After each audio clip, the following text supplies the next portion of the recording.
Bien, doctor, la terapia cognitivo-conductual es un tipo de tratamiento que ha resultado muy eficaz a nivel mundial y de hecho hay mucha evidencia científica que ha resultado, digamos, muy positivo para tratar sobre todo afecciones de ansiedad, depresión.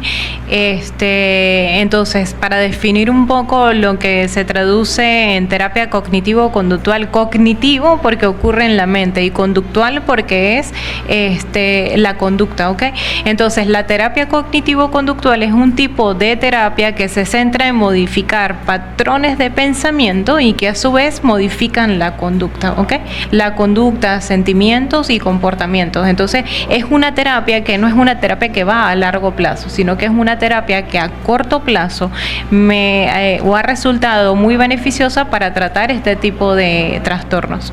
Perfecto, entonces eso simplemente, al hablar de terapia, es algo que ustedes hacen hablando con el paciente, son sesiones. Sí, son sesiones, exactamente. Eso es lo que quería que la gente tuviera muy claro, son sesiones, no es una terapia que le van a dar pastillas ni nada de eso, es simplemente que, por eso es que las consultas de los psicólogos me imagino que son largas, una hora, una cosa así. una hora y media, por lo general son sesiones de 1 hora porque es la recomendación, ¿no? Podemos estar máximo 1 hora, 1 hora y 20, porque de verdad que a veces entramos a partes, como quien dice, muy oscuras de la mente también, o sea, muy oscuras porque es sentirnos vulnerables, ¿no? Además que yo creo que también es muy importante hacer una conexión muy especial con su psicoterapeuta, que verdaderamente usted pueda conectar con esa persona, que se sienta en confianza, porque imagínese ir donde un psicólogo y una persona que va a ver por primera vez en su vida, una persona que va a ver por primera vez en su vida, dice, pero es que le voy a contar de verdad todos mis problemas, o sea, todos mis problemas, y entonces yo siempre digo que la primera sesión es como abrir una caja de Pandora, ¿no? Y siempre le digo a mis pacientes eso, o sea, ¿cómo te sientes? O sea, ¿te sientes bien? Porque me cercioro de que de verdad esa persona hagamos hecho esa conexión especial para poder trabajar, porque no es solamente conocer esas partes que a veces no queremos que nadie más conozca, sentirnos vulnerables frente a alguien que verdaderamente nunca hemos visto. Pero sí es muy importante mantener esa conexión especial con el psicoterapeuta para poder abrirnos en nuestro corazón, no solamente la mente, sino nuestro corazón. Hablamos de sentimientos, ¿ok? Y la verdad es que el ser humano es mucho más que un diagnóstico. Definitivamente. Entonces las primeras terapias para ustedes será conocerse y darle al paciente herramientas. Sí, y darle como seguridad. Sí, seguridad y tranquilidad y confianza. Sí, las sesiones van desde, ¿cuántas sesiones? Eso va a depender de lo que nosotros vayamos a trabajar, ¿ok? Hay terapias que por supuesto van de 3, 6 sesiones, hay pacientes que, ¿verdad?, evolucionan muy bien rápidamente, como hay pacientes que también han requerido más de 6 meses de tratamiento, ¿ok? En el caso de duelos, por ejemplo, que son etapas que verdaderamente a veces requieren hasta 1 año o un poco más para poder superar una pérdida que ha afectado bastante su vida, por poner un ejemplo. Pero por experiencia propia, los hombres van de un punto A a un punto B y solucionan las cosas muy rápidamente. En cambio, las mujeres nos demoramos un poquito más en resolver nuestro caos, digo yo. Sí, porque es que el caos de las mujeres es un poquito más caótico. No, lo que pasa es que la mujer es un ser es menos sencillo, es más complejo que el hombre. El hombre es como más tranquilo, más... Bueno, estructuralmente nuestro cerebro es diferente. Es diferente, sí. Eso es algo bien importante. Se habla mucho de eso y la gente a veces se ríe, pero definitivamente el hombre y la mujer son muy distintos. Muy distintos. En todo. Desde psicología hasta la parte más importante como es la parte reproductiva y sexual, etcétera. Todo eso es muy distinto entre el hombre y la mujer. Exacto. Entonces, ya más o menos hemos definido el caso, el punto. Ahora, siempre yo estoy empeñado en la prevención. O sea, vamos a tratar de prevenir antes de ir a tratar. ¿Cuáles serían las estrategias más importantes que usted nos daría para prevenir la ansiedad, prevenir el insomnio, ya no como terapia, ya la tiene, no lo tiene, todavía no lo tiene, pero ¿cómo hacemos para que prevenir ese tipo de cosas, sobre todo en nuestro contexto actual? Porque, por ejemplo, aquí en Venezuela estamos en el último mes viviendo un estado de estrés. Dentro de una parte o de otra hay estrés, hay problemas. Y a nivel mundial igual, hay guerras, hay enfrentamientos, hay problemas, las noticias nos invaden. Entonces, ¿cuáles serían, digamos, unos pasos así muy sencillos a seguir para tratar de los que todavía no tenemos ese estado de ansiedad, sino un estrés que no sea tan crónico, no llegar a eso? Ok, hábitos. Es muy importante reconocer qué estamos haciendo y cómo lo estamos haciendo, ¿ok? Incluso el hábito de caminar, el hábito de entrenar, prestar atención a lo que estamos comiendo, si estamos teniendo problemas para dormir, qué estoy haciendo antes de dormir, con qué me estoy alimentando, si tomo mucho café, a qué horas me estoy tomando el café, ser muy consciente y escucharnos, ¿no? Cuando digo escucharnos es tener la capacidad también de observarnos y decir qué me está pasando, estoy bien, qué me falta, qué me preocupa, si me voy a acostar a dormir y quiero descansar, qué voy a ver antes de dormir, me voy a intoxicar de noticias, porque verdaderamente el último mes pues todos hemos estado sometidos a un estrés colectivo, ¿ok? Para no dar detalles, pero verdaderamente llegó un momento en que tuvimos que frenar, no es que nos frenaron, es que tuvimos que frenar de consumir ese tipo de contenido, porque verdaderamente estábamos muy preocupados o estamos muy preocupados, pero también tenemos que colocar límites, y en el tema de colocar límites, que también es un tema bastante largo e importante a nivel psicológico, pues es colocar límites a mí mismo. Si yo sé que algo me está haciendo daño, pues realmente también tengo que poner un stop, ¿no? Decir, ok, aquí ya no más, esto me está perjudicando y verdaderamente no voy a descansar lo suficiente, o mejor voy a caminar un poco antes de dormir, voy a tomar una ducha, voy a dejar los dispositivos electrónicos fuera de la habitación, no voy a colocar a cargar el teléfono, voy a dormir con el teléfono debajo de la almohada. Son una serie de pequeñas cosas que podemos hacer para que verdaderamente podamos estar más tranquilos. Sí, para que no nos invada esa ansiedad. Sí, exactamente. Sobre todo el contenido que consumimos, es de donde más viene, porque además el algoritmo de las redes sociales está diseñado para mostrarnos lo que nosotros en algún momento consultamos en el teléfono. Yo siempre digo que el teléfono nos escucha, o por lo menos uno dice, quiero comprarme, quiero comprar tal cosa, y de repente abres el teléfono y ahí te aparece esa publicidad de primero, eso ¿no? Es real, eso es real. Entonces, eso es un algoritmo. Totalmente. Entonces el algoritmo, si en algún momento yo busqué insomnio o trastorno depresivo, entonces ahí me sale que cualquier cantidad de cosas negativas, ¿no? Hasta incluso que te vas a morir. O sea, sí, como usted lo mencionó anteriormente. Sí. Pero sí, ¿qué pasa si yo coloco a trabajar el algoritmo a mi favor? Y si en algún momento yo escribo meditaciones para dormir, entonces lo único que me va a mostrar es material psicoeducativo, por ejemplo, herramientas que puedo aprender como relajación progresiva, técnicas de respiración y un montón de cosas que realmente son funcionales a la hora de dormir. Entonces, ¿qué estoy consumiendo en la noche para dormir? Es importante que tomemos en cuenta eso. Sí. Ahora, cuando nosotros no tenemos ansiedad, yo pienso que una de las cosas que tenemos que tener muy claro es tener un objetivo en la vida. Sí. Sí, tener algo claro, sea lo que sea. O sea, yo soy médico, ¿qué quiero tener? Yo quiero tener un objetivo en mi vida. El objetivo es que yo quiero tener, por decir alguna cosa, que este programa de guía médica pues sea escuchado no solamente aquí en El Vigía. Yo quisiera que este programa fuera escuchado afuera, que alguien me dijera, mire, ese programa estuvo bien. Exacto, es un propósito de vida. Es un propósito de vida. ¿Y qué estás haciendo todos los días por llevar a cabo o porque se cumpla ese propósito? Porque todos en la vida crecemos con traumas. O sea, todos tenemos algo que resolver en el psicólogo, ¿ok? A nivel inconsciente realmente hay muchas cosas que solo hacemos consciente cuando vamos a una cita con un psicólogo o un psiquiatra, ¿ok? Entonces, ¿qué sucede si nosotros dejamos ya de luchar con esa cuerda bueno, esto no lo quiero resolver porque no lo quiero conversar con ningún especialista, por ejemplo, y empiezo todos los días a batallar porque no quiero que nadie sepa que tengo ansiedad, que me siento así, porque estoy enferma? Pero ¿qué sucede cuando realmente nosotros dejamos de luchar y de tirar de esa cuerda y vamos como que abrazando nuestras partes, como quien dice, nuestras partes más oscuras también, ¿no? Nuestros defectos, y vamos trabajando en ello en microdosis, en pequeñas dosis de esa sensación que no nos gusta? Pues en algún momento esa cuerda va a buscar el equilibrio y va a decir, ok, vamos a aprender a vivir con esto, pero yo voy a tener el control sobre mi conducta. Claro, es importante. Ahora, eso que usted acaba de decir es bien interesante. No todas las vidas son así color de rosa, ¿no? No, para nada. Por supuesto, hay unas vidas que son terribles, sobre todo cuando uno va a ese tipo a ciertas actividades, ¿no? Sí. Ciertas actividades en las cuales pues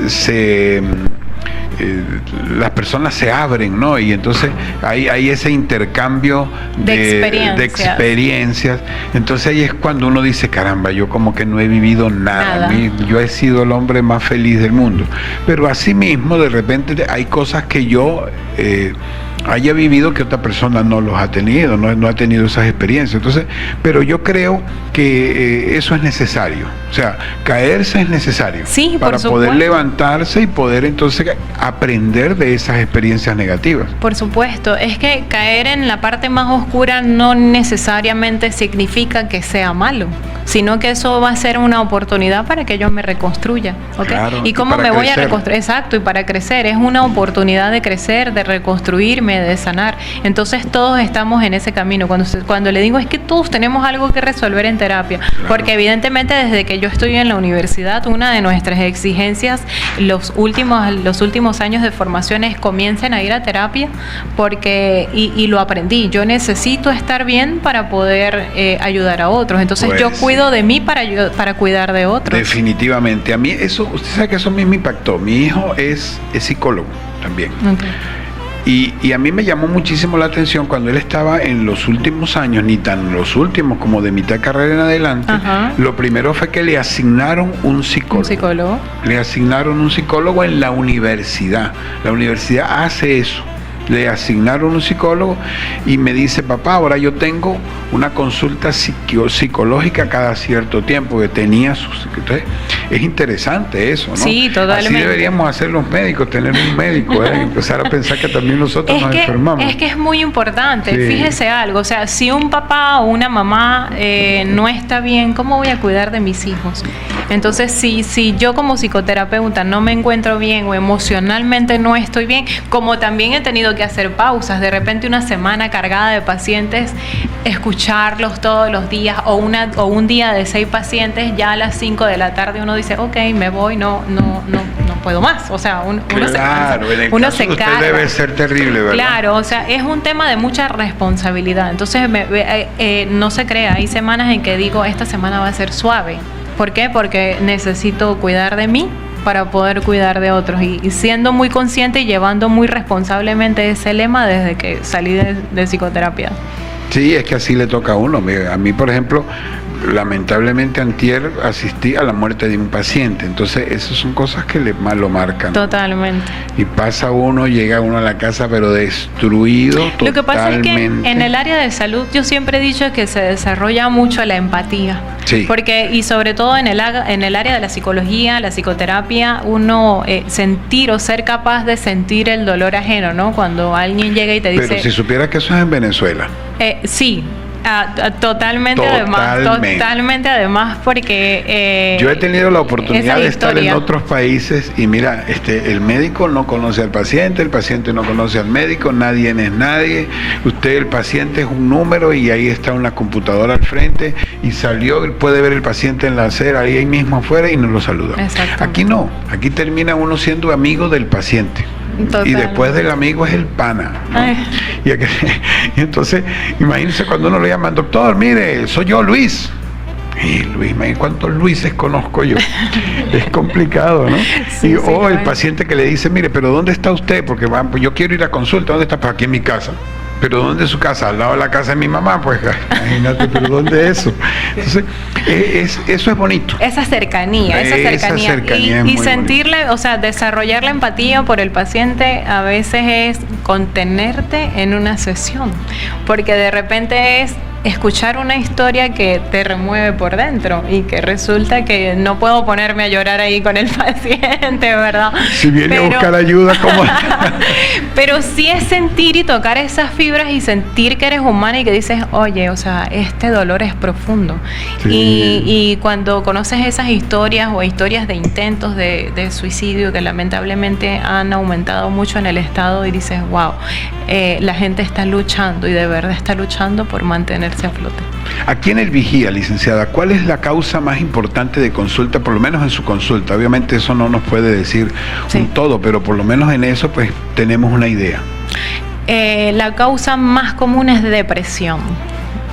La causa más común es depresión y ansiedad en adultos, sobre todo adultos mayores, porque muchos de nuestros adultos están solos. Sus hijos están fuera, son adultos que digamos están huérfanos de hijos y los lleva un hermano, un familiar, un tío, un primo. Un conocido en las peores circunstancias. Un conocido, exacto. Y entonces es el paciente que te llama de otro país y te dice, licenciada, mi mamá va a ir a consulta.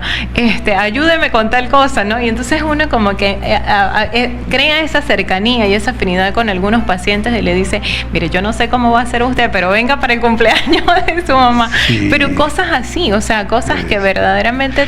Y tal vez en psicología eso es más llevadero, ¿no? Porque ustedes tienen una psicoterapia que la hacen ustedes mismos allí en el consultorio. Sí. Y que de repente, bueno, lo más que puede pasar es que necesiten reuniones, bueno, se hace virtual.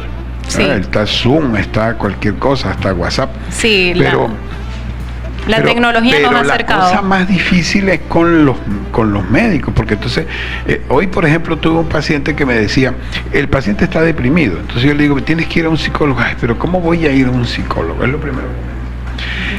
Entonces, o sea, a veces lo primero es cómo hago para que ese paciente cumpla tratamiento, porque los que lo están cuidando no saben leer ni escribir. La tasa de abandono de un tratamiento es muy alta en psicología. Sí. Es bastante alta en psicología. Cuando empiezan a sentirse bien o es que de repente piensan que no mejoró en la primera terapia y ya no voy. No, más que todo es cuando hay un momento de la terapia que verdaderamente son picos, ¿no? Hay días que podemos sentirnos muy bien, pero hay días en que decimos esto no está funcionando, pero verdaderamente no es porque no esté funcionando, sino porque ese es el propósito de la terapia, o sea, mostrarte cuando realmente estás bien y cuando estás otra vez en ese digamos, en ese vacío, en ese pozo, decirte, oye, tengo ya las herramientas para salir de aquí. Entonces, la tasa de abandono de tratamientos en psicoterapia es alta. Sí, no, me imagino, no es lo mismo en el cardiólogo que, necesito ir porque necesito revisarme el corazón,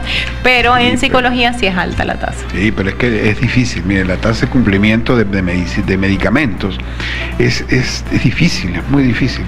Yo me la tomé hasta que se me acabó la caja. Yo pensé que era eso, y eso que uno escribe, habla, etcétera, no hay manera. Bueno, licenciada, esta parte entonces vamos a darle con la preventiva, lo estuvimos hasta ahorita que en la prevención. Vamos ahora a imaginarnos, ¿verdad? En la próxima parte del programa, vamos a imaginar ese paciente que sí está deprimido, ya llegó deprimido. ¿Qué vamos a hacer con él? ¿Está deprimido? ¿No duerme? Hay una pregunta de un oyente que dicen que es que sí es muy malo los medicamentos. La hizo hace rato, pero no lo había tomado porque pues no habíamos llegado a eso. Entonces, los medicamentos no es que sean malos, sino que tienen un momento en el que tienen que entrar. Entonces, justamente en eso vamos a estar en la próxima parte del programa, donde sí vamos a hablar de terapia. Perfecto. Vamos a hablar de lo que es la terapia, la psicoterapia en sí, y qué hacer cuando una persona ya es un paciente, ya es un paciente. Perfecto. Ya no es que esté estresado por algo puntual, sino que ya tiene una ansiedad crónica ya no es solamente ansiedad, sino probablemente ya es depresión, ya ha llegado a crisis de angustia, como usted lo dijo que se llamaba, o crisis de ansiedad fuertes. Entonces, ¿qué hacer con esos pacientes? ¿Cómo entran ustedes? Porque eso debe ser dificilísimo. A mí me pareció que la psicología siempre era, cuando yo hice medicina interna teníamos que pasar por psiquiatría y esos fueron los días terribles para mí, porque no me gustaba mucho eso, porque es difícil. Y a mí me llega mucha gente de eso, fíjese, lo que es la proyección para las cosas. Me llegan muchos y afortunadamente los he podido ayudar. Entonces, vamos a continuar con la licenciada Paula en este tema que es bastante apasionante al terminar el corto que vamos a hacer. Yo soy Francisco Ángel, internista, cardiólogo, estoy con la licenciada Paula, que es psicólogo, psicoterapeuta, y seguimos con el tema de ansiedad y insomnio.